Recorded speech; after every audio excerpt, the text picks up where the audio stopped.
Ward number 4 અને ward number 4 ની જો વાત કરવામાં આવે તો વોર્ડ નંબર 4 ની અંદર પણ ઘણું નુકસાન થયું છે।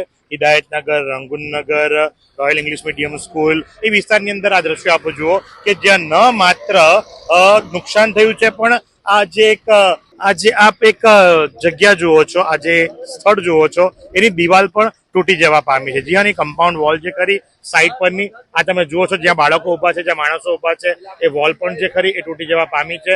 બધો રસ્તો ધોવાઈ ગયો છે અને જેના કારણે લઈ અને હાલ મહાનગરપાલિકાનું જે જેસીબી ખરું એ રસ્તો ક્લિયર કરવા માટે લાગ્યું છે। 2 લાઇટના પોલો પણ તૂટી જવા પામ્યા છે। અહીંયા એસડીઆરએફ, એનડીઆરએફ ની ટીમ પણ રેસ્ક્યુ માટે આવી હતી। તો વોર્ડ નંબર 4 ના સ્થાનિક કોર્પોરેટર આપણી સાથે જોડાયા છે। કેવી પરિસ્થિતિ વોર્ડ નંબર 4 માં દર વખતે રેલ આવે છે, પણ આ વખતે કેટલી મોટી રેલ હતી?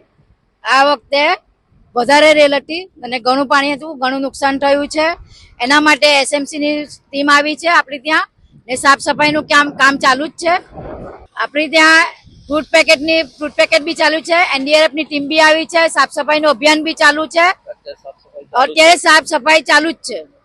તો જે પ્રમાણે આપે જોયું એ મુજબ કે ભાઈ આ હિદાયતનગર, રંગુનનગર અને રિંગ રોડનો જે મુખ્ય માર્ગ જે ખરો એ મુખ્ય માર્ગની ઉપરની પરિસ્થિતિ જો દર્શાવીએ તો અહીં 2 લાઇટ પોલો પણ પડી જવા પામ્યા છે અને સાથે જ આ એક ઇસ્લામિક સંસ્થાનું એક મસ્જિદ જેવું છે અને એની દિવાલ પણ તૂટી જવા પામી છે। તો સાથે જ જો વાત કરવામાં આવે તો આ વિસ્તારની અંદર પણ ઘણા ઘરો એવા છે કે જે ઘરોની અંદર નુકસાન થયું છે, એની સર્વેની કામગીરી પણ ઝડપથી શરૂ કરી દેવામાં આવશે। અને સાથે જ જો વાત કરવામાં આવે તો આ વિસ્તારની અંદર પણ મહાનગરપાલિકાની ટીમ જે ખરી સાથે જ એસએમસી માંથી જે 100 કર્મચારીઓ આવ્યા છે એની સાથે અહીં સાફ સફાઈની પણ શરૂઆત કરી દેવામાં આવી છે। કારણ કે આ એક મુખ્ય માર્ગ છે કે જે સીધો ટાટા સ્કૂલને રિંગ રોડ તરીકે જોડે છે અને માર્ગની ઉપર પણ તમે જુઓ છો એ પ્રમાણે કે ભાઈ માર્ગની ઉપર પણ કાંકરાઓ આવી ગયા હતા, માર્ગનું પણ ધોવાણ થયું હતું, તો એ પણ તાત્કાલિક અસરથી સાફ સફાઈની અંદર જોતરાઈ જવા પામ્યું છે। તો આજ પ્રમાણે પડેપણની અપડેટ આપતા રહીશું। નિહાળ તરફ નવસારી લાઈવ।